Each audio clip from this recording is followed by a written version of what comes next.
Voici une question dont la réponse pourra changer votre vie. Pouvons-nous acheter notre entrée dans le ciel? Nous verrons la réponse que donne la Bible aujourd'hui à l'émission À travers la Bible.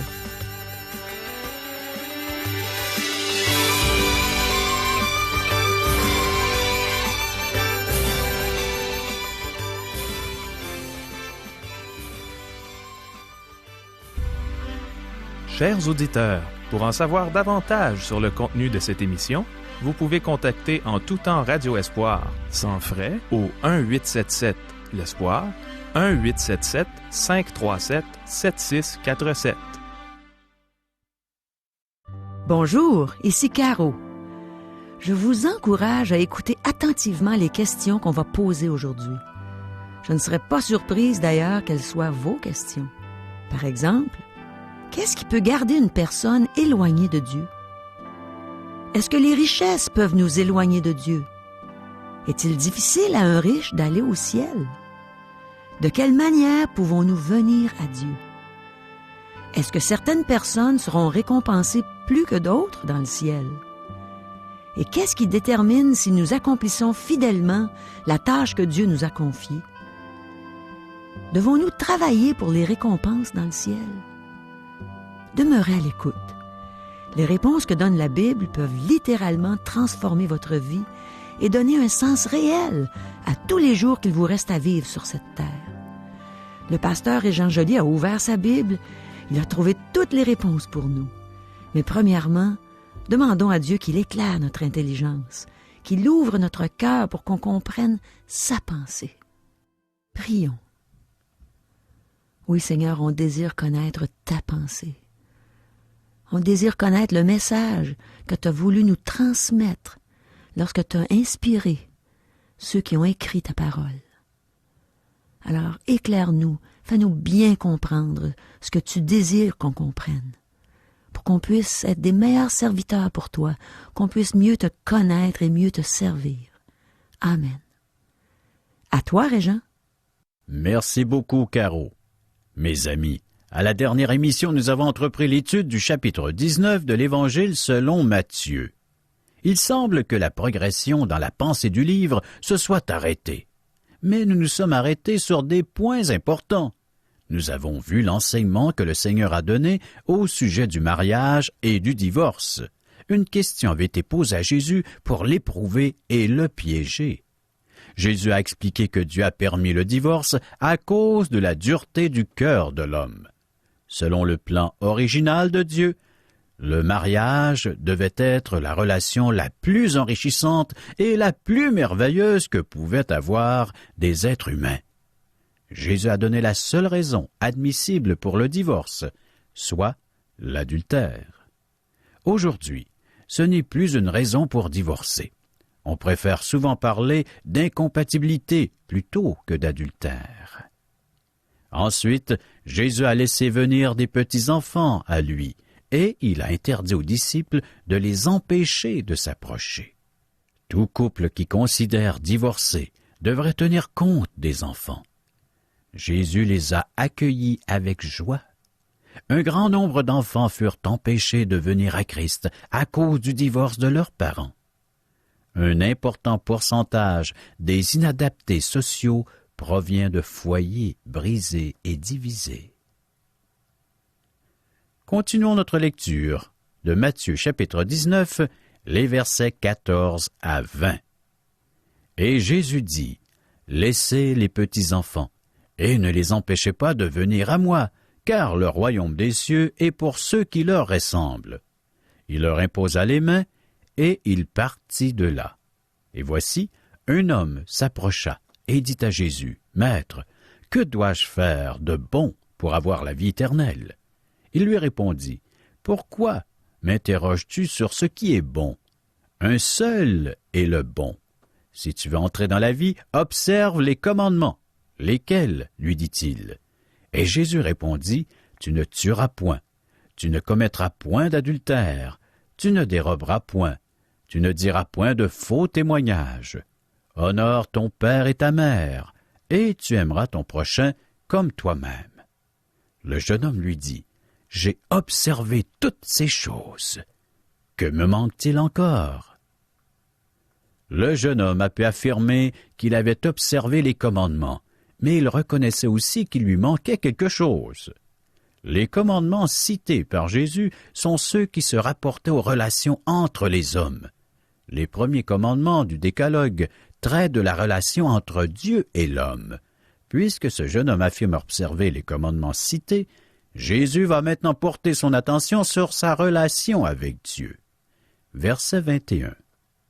Jésus lui dit, « Si tu veux être parfait, va, vends ce que tu possèdes, donne-le aux pauvres, et tu auras un trésor dans le ciel. Puis, viens et suis-moi. » Si tu veux être parfait, si tu veux suivre tous les commandements, en suivant Jésus, le jeune homme se serait rendu compte qu'il n'observait pas les premiers commandements du Décalogue qui se rapportent à sa relation avec Dieu.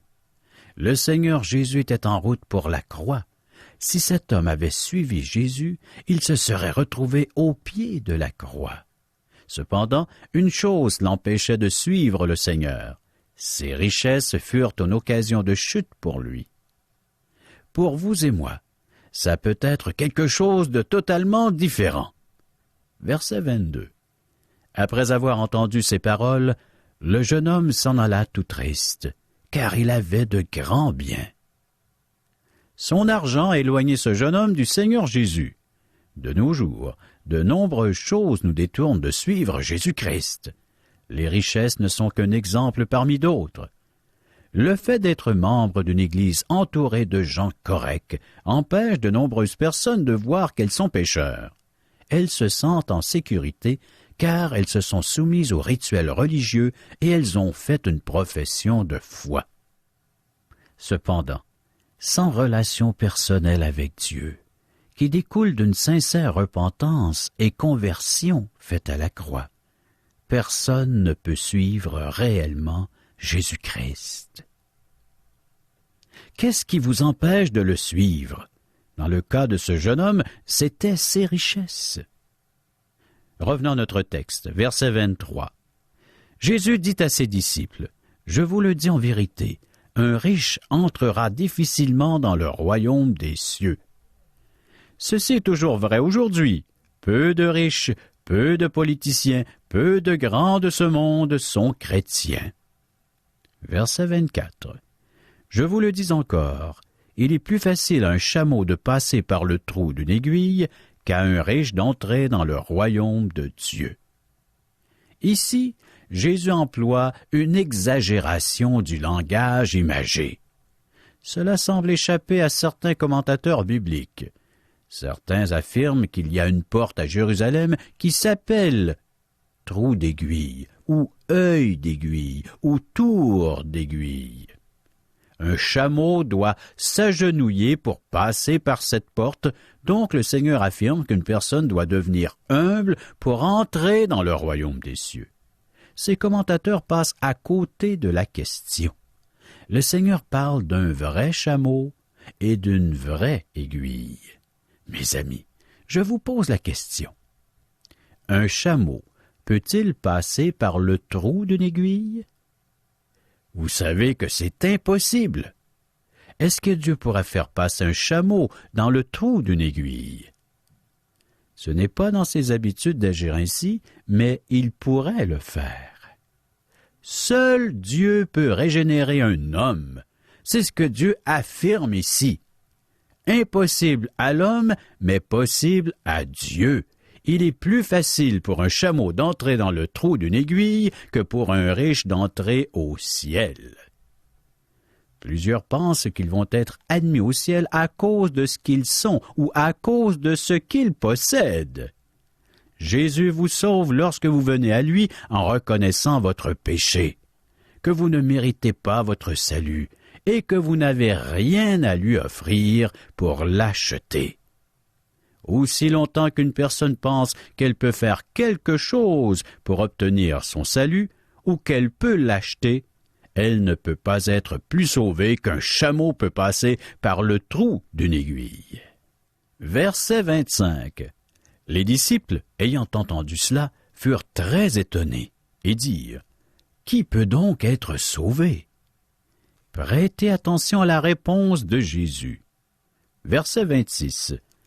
Jésus les regarda et leur dit, « Aux hommes, cela est impossible, mais à Dieu, tout est possible. » Voilà l'explication. Tout individu, qu'importe qui il est, peut être sauvé seulement s'il vient à Dieu, les mains vides, sans plaider aucun mérite. Si vous venez à lui avec une telle attitude, Dieu vous sauve. Verset 27. Pierre, prenant alors la parole, lui dit, « Voici, nous avons tout quitté et nous t'avons suivi. Qu'en sera-t-il pour nous? » Il est facile de penser que Pierre pense à ses propres intérêts ici. Est-ce que Jésus lui a adressé un reproche? Verset 28. Jésus leur répondit, « Je vous le dis en vérité, quand le Fils de l'homme, au renouvellement de toutes choses, sera assis sur le trône de sa gloire, vous qui m'avez suivi, vous serez de même assis sur 12 trônes, et vous jugerez les 12 tribus d'Israël. » Le Seigneur ne lui a pas adressé de reproche. Il lui a plutôt dit quelle grande récompense l'attend. Je pense que les chrétiens devraient travailler pour une récompense. Versets 29 et 30. Et quiconque aura quitté à cause de mon nom ses frères, ou ses sœurs, ou son père, ou sa mère, ou sa femme, ou ses enfants, ou ses terres, ou ses maisons, recevra le centuple et héritera la vie éternelle. Plusieurs des premiers seront les derniers, et plusieurs des derniers seront les premiers. Dieu récompensera ceux qui abandonnent tout pour suivre Jésus-Christ. Ne quittez pas tous vos femmes et vos enfants en abandonnant votre responsabilité, à moins que le Seigneur vous y appelle. Mais la question que nous devons nous poser ici est celle-ci. Dieu a-t-il la priorité dans ta vie? Vous devez aimer Dieu plus que tout ce qui vous est très cher. Plusieurs chrétiens inconnus recevront une grande récompense et se verront assigner une place parmi les premières. Cependant, il est fort possible que de grands noms du christianisme, des leaders adulés et admirés pendant cette vie, ne reçoivent pas d'autre récompense que celle déjà reçue sur cette terre. Cependant, des chrétiens qui n'ont pas connu les honneurs et la célébrité seront récompensés. Quelle belle image nous avons dans ces versets.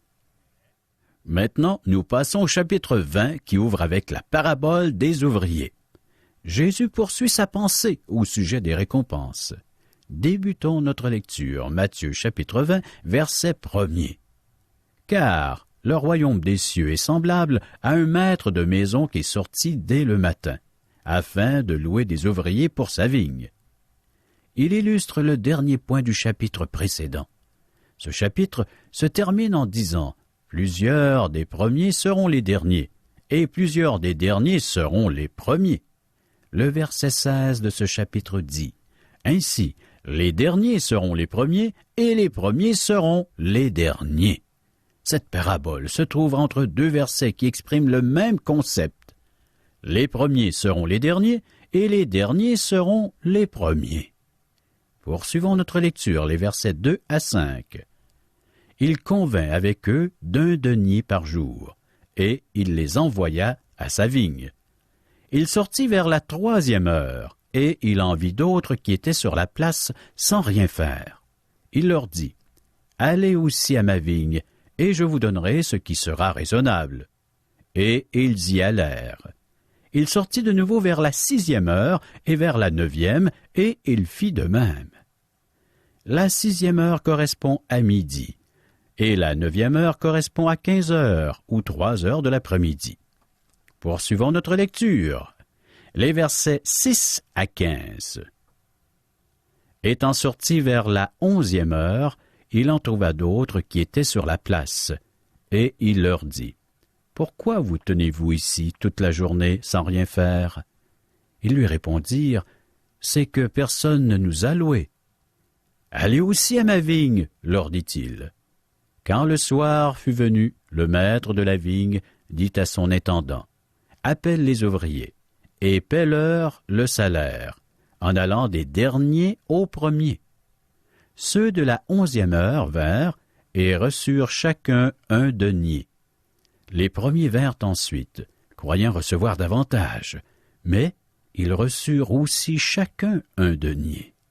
En le recevant, ils murmurèrent contre le maître de la maison et dirent, « Ces derniers n'ont travaillé qu'1 heure, et tu les traites à l'égal de nous, qui avons supporté la fatigue du jour et la chaleur. » Il répondit à l'un d'eux, « Mon ami, je ne te fais pas tort. N'as-tu pas convenu avec moi d'1 denier? Prends ce qui te revient et va-t'en. Je veux donner à ce dernier autant qu'à toi.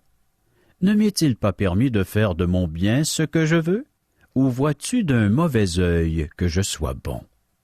Ainsi les derniers seront les premiers, et les premiers seront les derniers. » Cette parabole nous enseigne une vérité merveilleuse.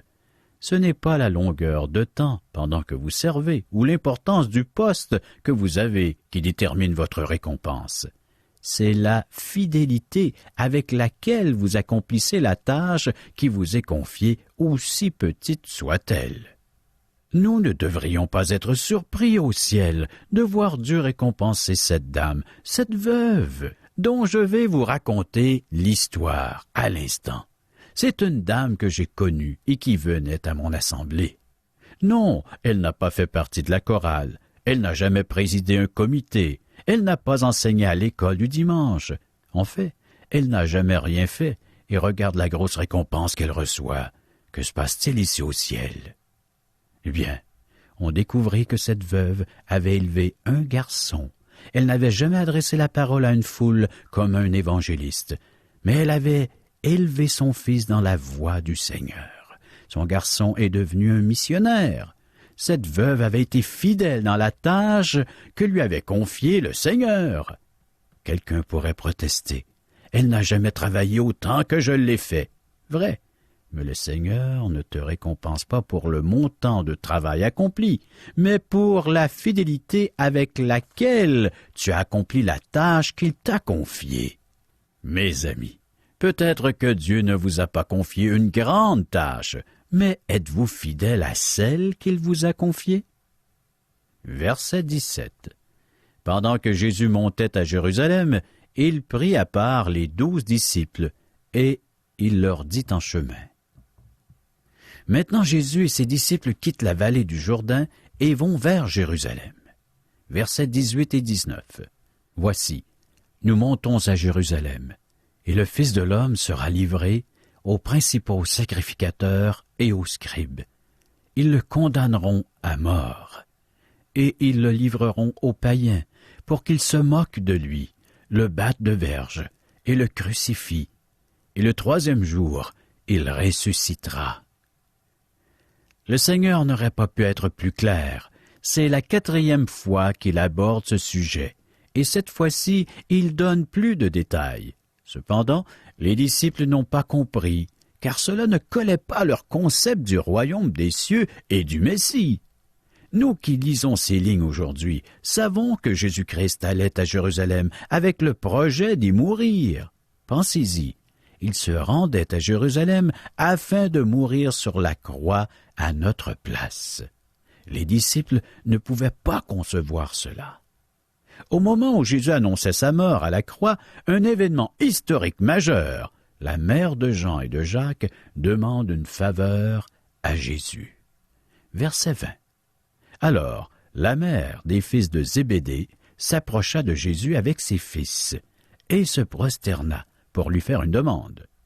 De nombreuses personnes servent Dieu avec un motif semblable. Verset 21.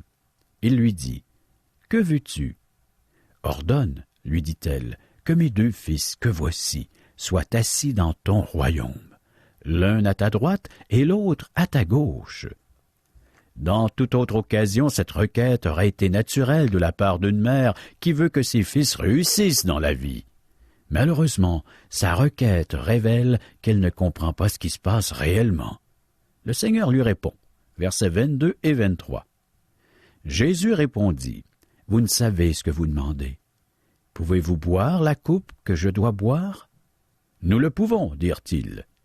Et il leur répondit, il est vrai que vous boirez ma coupe, mais pour ce qui est d'être assis à ma droite et à ma gauche, cela ne dépend pas de moi, et ne sera donné qu'à ceux à qui mon Père l'a réservé. Le Seigneur ne dit pas qu'il n'y aura personne à sa droite ou à sa gauche. Il dit que les positions dans le ciel ne seront pas données arbitrairement à Jean, à Jacques ou à qui que ce soit. Les places seront pour ceux qui s'y préparent. Notez ceci. Nous obtenons le ciel en faisant la requête. Nous n'avons pas gagné notre ciel. Nous l'obtenons par la foi en Jésus-Christ.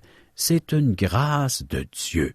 Cependant, votre position et vos récompenses dans le ciel sont fonction de ce que vous faites sur terre. Il semble que les chrétiens ont perdu de vue ce détail important. À quelle sorte d'avenir vous préparez-vous dans le ciel? Personnellement, je n'ai pas l'ambition de me retrouver à droite ou à gauche du Seigneur. Je sais que je suis déjà hors course. Cependant, je travaille pour obtenir une position. Nous devrions tous faire cela. Dans Philippiens chapitre 3, verset 14, l'apôtre Paul dit « Je cours vers le but pour emporter le prix de la vocation céleste de Dieu en Jésus-Christ. » Trop peu de chrétiens essaient d'obtenir de quoi que ce soit aujourd'hui. Nous devons reconnaître que le salut est gratuit, mais nous devons participer à la course pour les récompenses et pour obtenir une position dans le ciel. Chers amis, préparons-nous à entrer dans le ciel pour y recevoir notre récompense. Lisons dans la lettre de Paul aux Corinthiens, première épître aux Corinthiens, chapitre 4, les versets 1 à 5. Ainsi, qu'on nous regarde comme des serviteurs de Christ et des dispensateurs des mystères de Dieu. Du reste, ce qu'on demande des dispensateurs, c'est que chacun soit trouvé fidèle. Pour moi, il m'importe fort peu d'être jugé par vous ou par un tribunal humain. Je ne me juge pas non plus moi-même, car je ne me sens coupable de rien. Mais ce n'est pas pour cela que je suis justifié. Celui qui me juge, c'est le Seigneur. C'est pourquoi ne jugez de rien avant le temps, jusqu'à ce que vienne le Seigneur, qui mettra en lumière ce qui est caché dans les ténèbres et qui manifestera les desseins des cœurs. Alors, chacun recevra de Dieu la louange qui lui sera due, ou si vous préférez, sa récompense. Nous sommes encouragés, exhortés par le Seigneur lui-même à investir dans notre éternité, comme le Seigneur nous exhorte à le faire. Amassez-vous des trésors dans le ciel, où la teigne et la rouille ne détruisent pas, et où les voleurs ne percent ni ne dérobent. Car là où est ton trésor, là aussi sera ton cœur. Exhortation donnée par le Seigneur lui-même que nous retrouvons dans nos textes déjà étudiés. Matthieu, chapitre 6, les versets 19 à 21. Oui, chers amis, visons juste, visons le ciel, visons notre éternité. Déjà, nous pouvons amasser pour notre éternité dans les choses que nous faisons ici-bas sur cette terre. Dieu a décidé que nous soyons participants à son œuvre. C'est son choix de nous donner l'occasion de travailler avec lui. Il aurait pu l'accomplir lui-même. Dieu nous fait confiance. Il y aura toujours une place pour un ouvrier de la dernière seconde. Et cette dernière seconde, dans le temps de Dieu, est très près de nous. Après cette seconde-là, il sera trop tard pour faire un choix. Chers amis, préparons-nous à la prochaine émission en lisant Matthieu chapitre 20 jusqu'au verset 24 et Matthieu chapitre 21 jusqu'au verset 17. Merci, Régent. Si j'ai bien compris, on ne peut pas gagner notre ciel. Dieu est juste, sa justice est parfaite. Imagine si on pouvait acheter son ciel. Combien de gens, incluant votre animatrice, ne pourraient jamais aller au ciel? J'en aurais pas les moyens.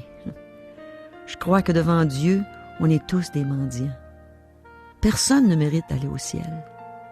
N'est-ce pas ce qu'on voit dans l'épître de Paul aux Romains, chapitre 3, verset 23, car tous ont péché et sont privés de la gloire de Dieu.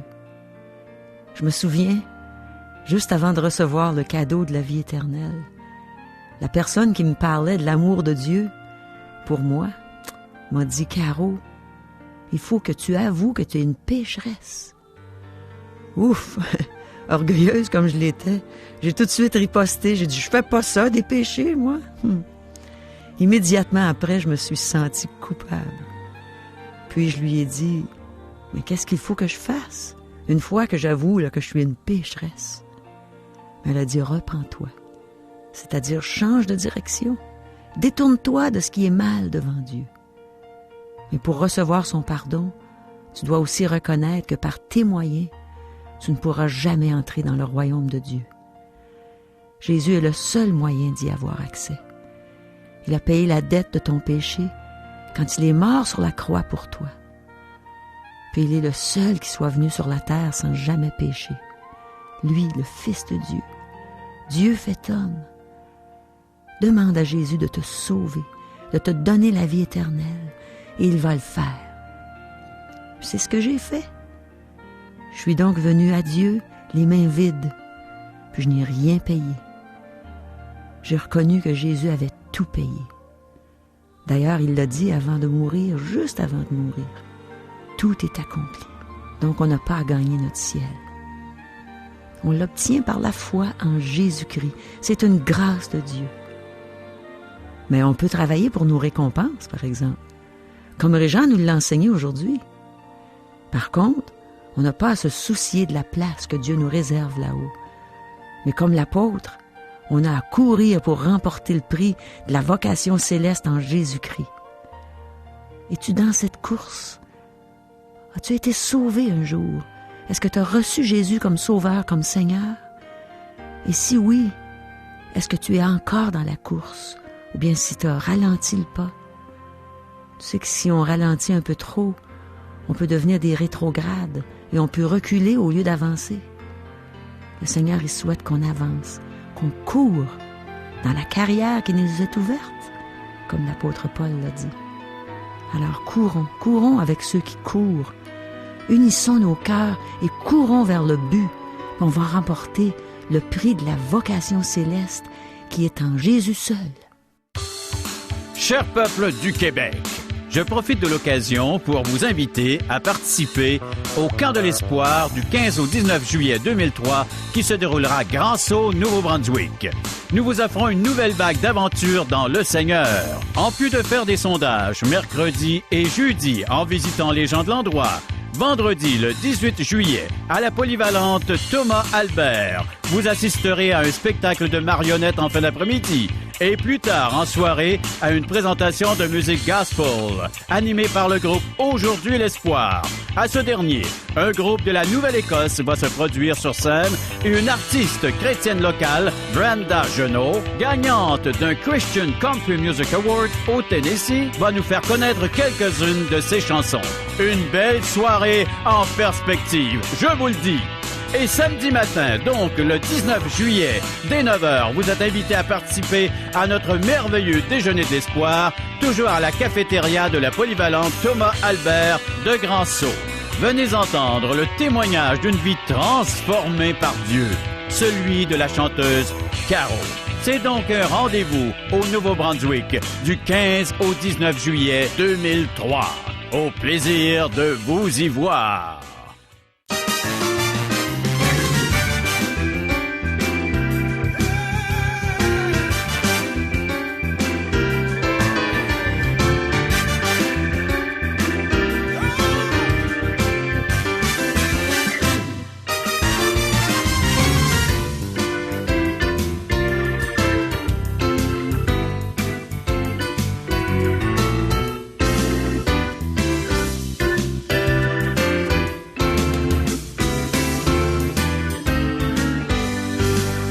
Cette émission vous a été présentée par Radio Espoir.